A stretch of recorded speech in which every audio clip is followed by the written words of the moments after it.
Welcome to South Asia Chat, a podcast brought to you by the Institute of South Asian Studies at the National University of Singapore. I'm Ramita Iyer, a research analyst at the Institute and your host for this episode. The European Union and India are currently negotiating a free trade agreement to strengthen their economic and strategic partnership. In the past year, 4 negotiating rounds have been conducted.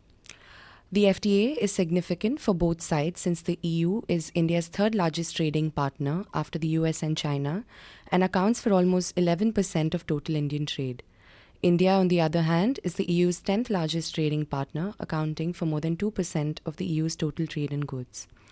Importantly, in the last decade, trade in goods between the EU and India has increased by about 30%, and with the presence of over 6,000 European companies in India, they directly provide more than 1.7 million jobs across a broad range of sectors. In the run-up to the 5th round of negotiations between the two sides, this episode looks at the background issues and implications of the India-EU FTA. I'm joined by Ms. Pallavi Bajaj, International Trade Policy Advisor and partner at TCube Consulting. Pallavi, welcome to the podcast. Hi Ramita, it's nice to be here. So in the summer of 2022, the European Union and India resumed negotiations for a free trade agreement to strengthen their economic partnership.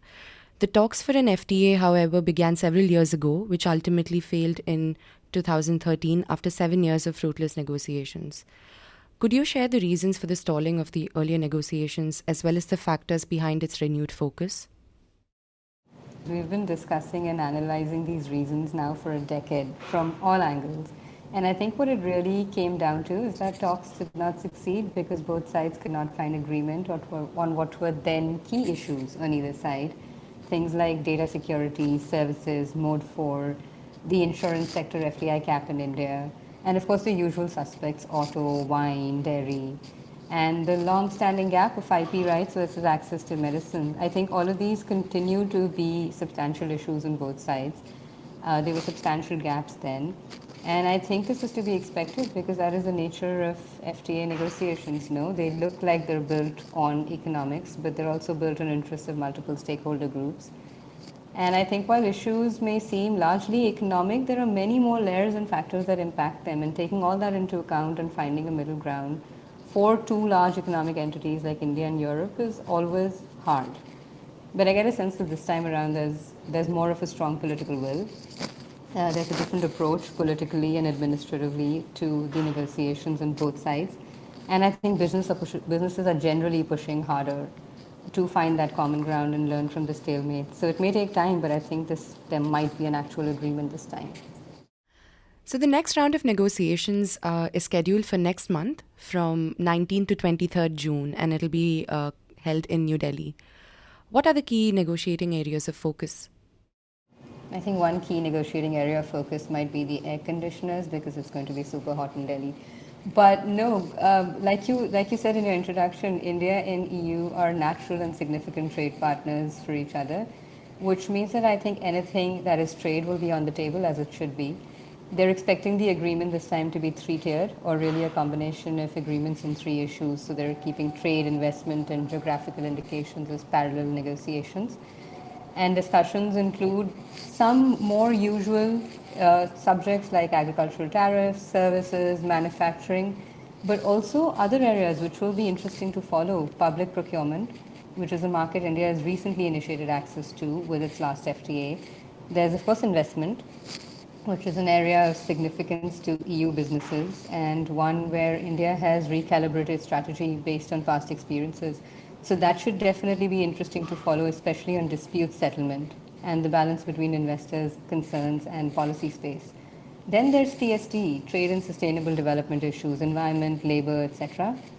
Services, which is obviously going to be a very important sector in that discussion. And I think there, while Mode 4 remains complex, I think how Mode 1 progresses will probably be more interesting to watch. So, of course, digital, data, e-commerce. Then there's renewables, which is going to be an important discussion topic for both sides, and defense cooperation, which I think already is joint production, tech cooperation in that area, etc. And the thing is, these are all issues that go beyond just commerce. they're into deeper economic cooperation. And this is why I think that it will be important to remember for both sides that there are benefits that might not be immediately visible in equal measure to both sides, irrespective of the balance of trade at the moment, because I know you also alluded to the balance of trade at the moment in your introductory remarks.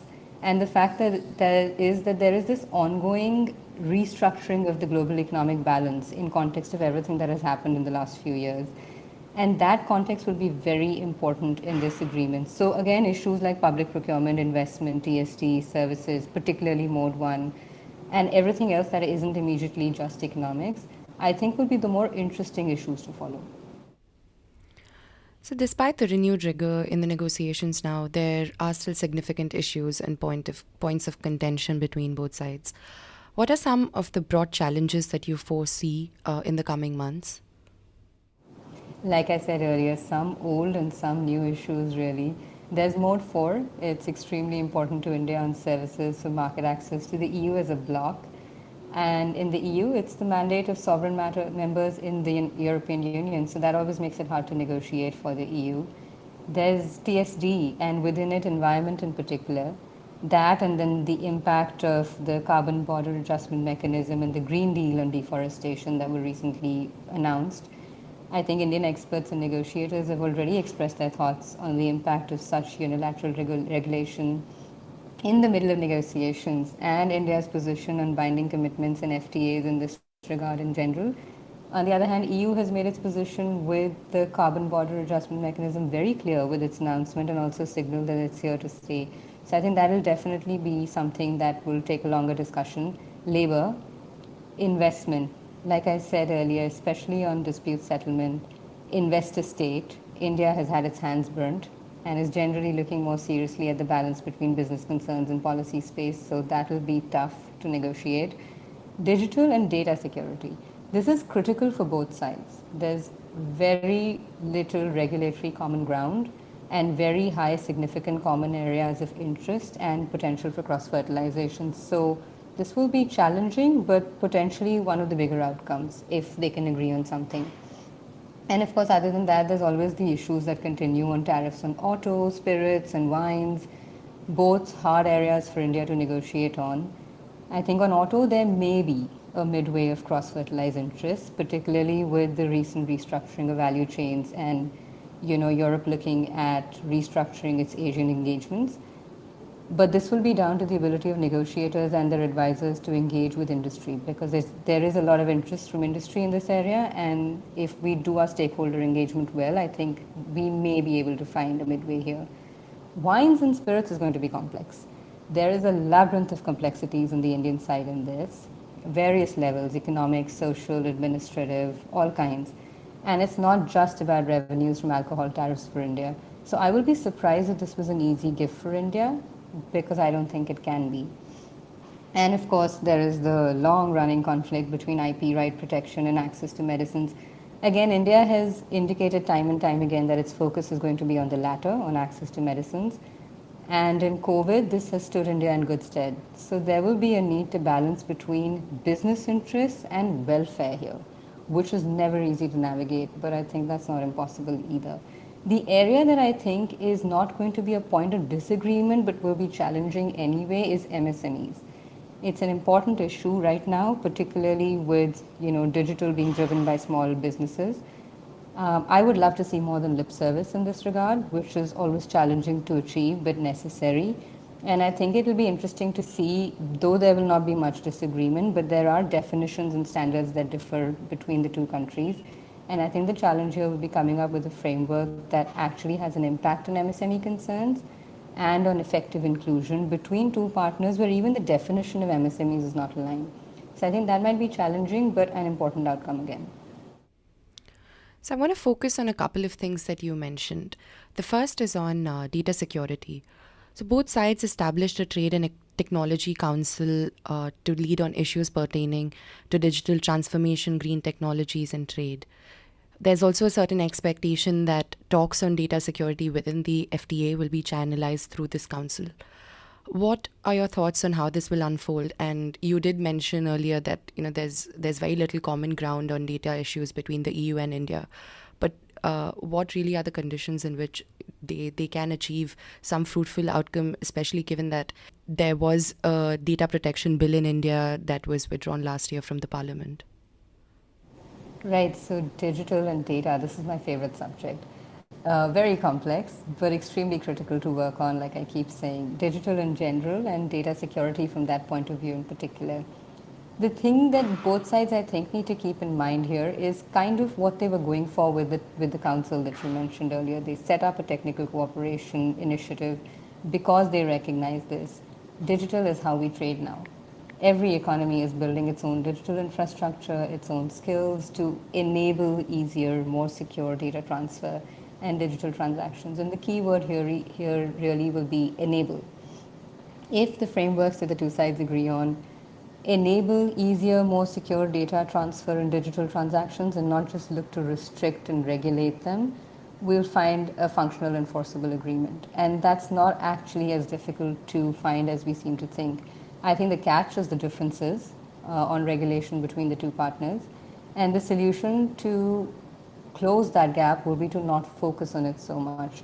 So I was actually, it's interesting, this morning on Twitter, someone was saying that economic policy might be that trade policy might be that one economic concept where you refuse market access to everyone while also demanding it from everyone else. And I think on digital, that's really what's happening across the world right now. The EU has an interesting position. On the one hand, it seeks unrestricted cross-border flow of data, including addressing data localization.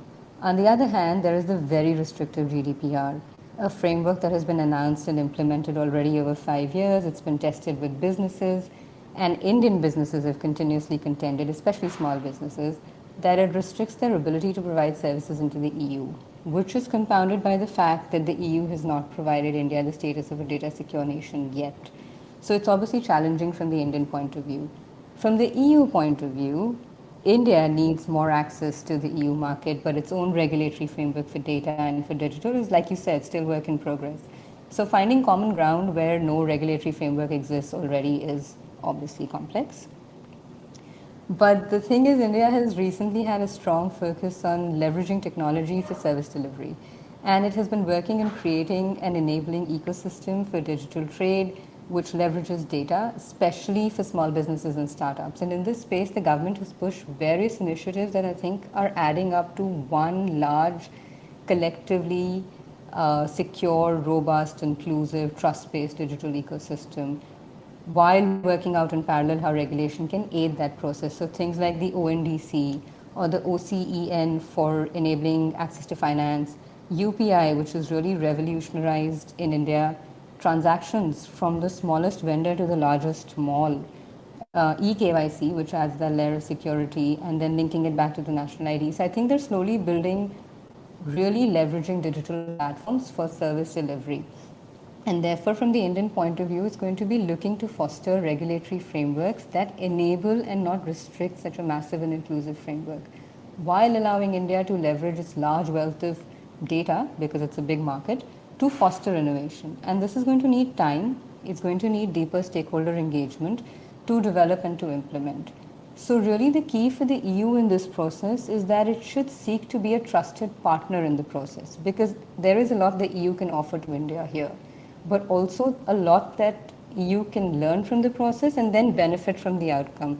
So I think it's really going to boil down to collaboration and cooperation as opposed to trying to regulate and make it mostly economic. I think it's going to have to be more capacity building, more technical cooperation, and then at the same time working with India to also simultaneously seek alignment with its own data security frameworks. Because I keep saying this, you can have as much regulation as you want on any subject, but if businesses in your partner economy are unable to comply with it, then that regulation is useless.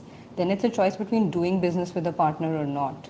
And within digital, that's really not an option, because every digital transaction transcends multiple geographies naturally. So really working together on technical cooperation and capacity building is not just your good deed for the day anymore or balancing policy anymore. It's like I was also arguing in a recent policy brief I did with the Commonwealth Secretariat, that it's just good economics, collaboration, cooperation, technical cooperation and capacity building with key trading partners. And really, collaboration and cooperation, I keep pivoting back to that. Because in digital, it's a little different from trade policy and other areas where you do your thing, I do mine, and we meet in the middle and find common ground. In digital, you need to first meet in the middle, find common ground that works across the life cycle of digital transactions, and then work across, and also is enforceable across the life cycle of digital transactions, and then work across that to take it back and build into your domestic frameworks. And the good news is that it's not hard to find those common grounds because of these reasons.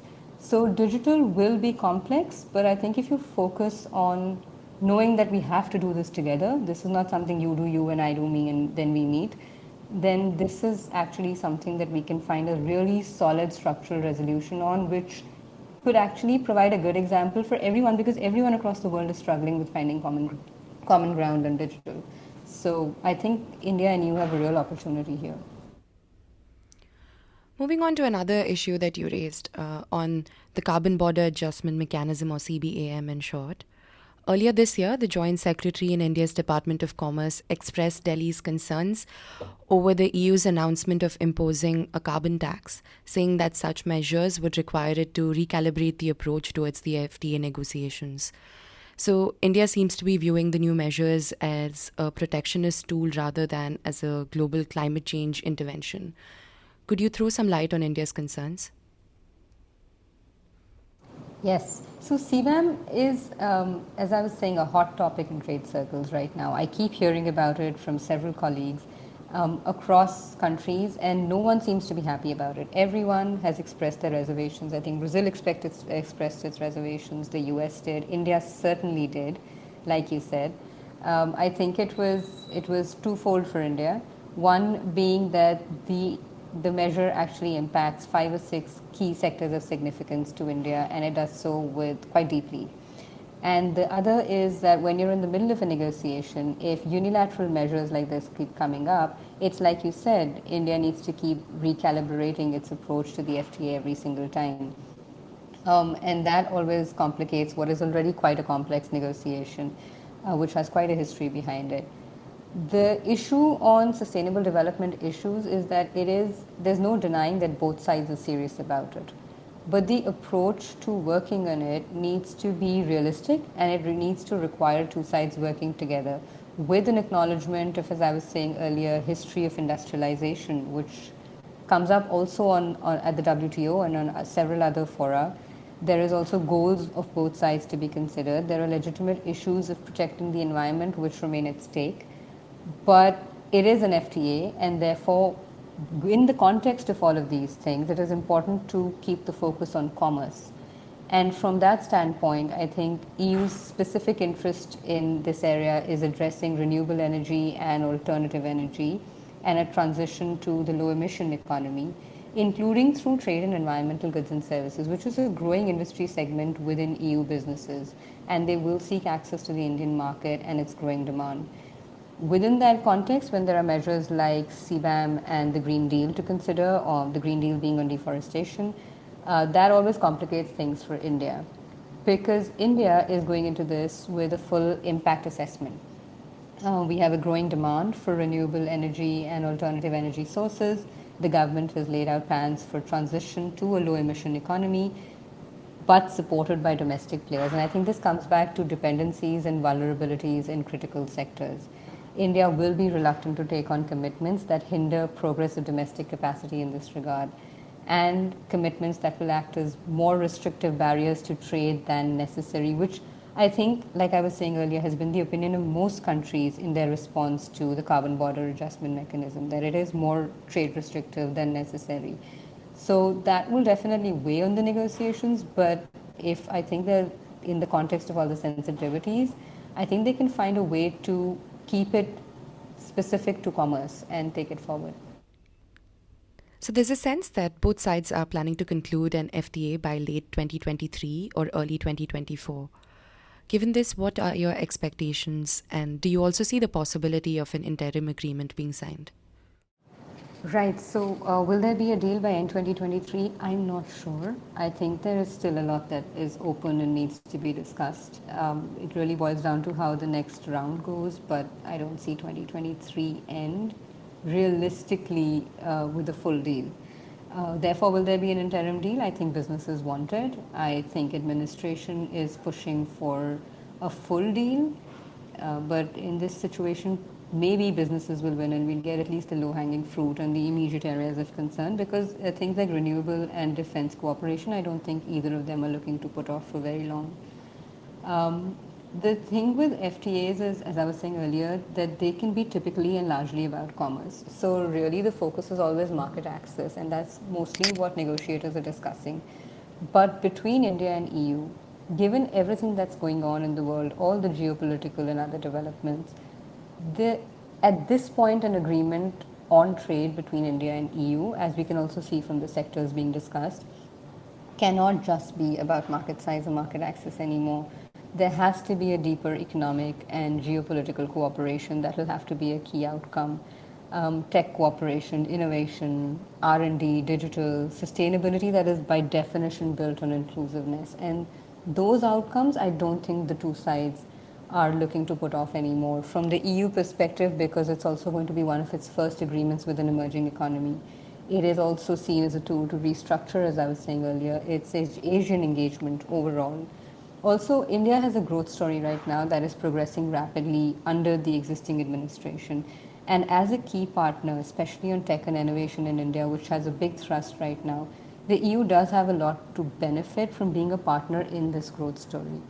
So, from the Indian point of view, like you were saying earlier, EU is India's third largest trade partner. It is also a very key partner in tech and innovation.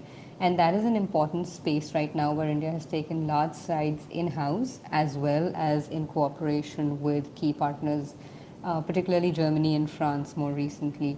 So the exchange of expertise is being seen in India increasingly as more two-way. And I think that is key in all of India's agreements right now. The pattern, the mindset, the expectation is entirely different. There is a greater push on innovation and domestic capacity. And via that, there is a recognition of what India really brings to the table, the India of today. And that is so much more than just market access, which is why, again, the pace at which this negotiation concludes is going to be extremely important, because you don't want to lose momentum when there is a match of mindsets on the two sides. In India, I think what is also happening right now is that there is a big push on what we keep talking about, what we call Vasudev Kutumbakam, which is, everybody just grows better together. And that's not an ideology, it is also the basis of our engagement on all key FTAs in the last few years. And based on this and its relevance for today, given everything again that's happening in the world with COVID and all other geopolitical developments, the nature of cross-fertilization of capacities that India is seeking to address through these FTAs, and I think there's a recognition of this on the EU side as well, and also the EU is seeking to, address the same cross-fertilization of capacities with India, and this is extremely important. So for me, the timeline of negotiation of the FTA is impacted by the fact that this isn't just about market access anymore.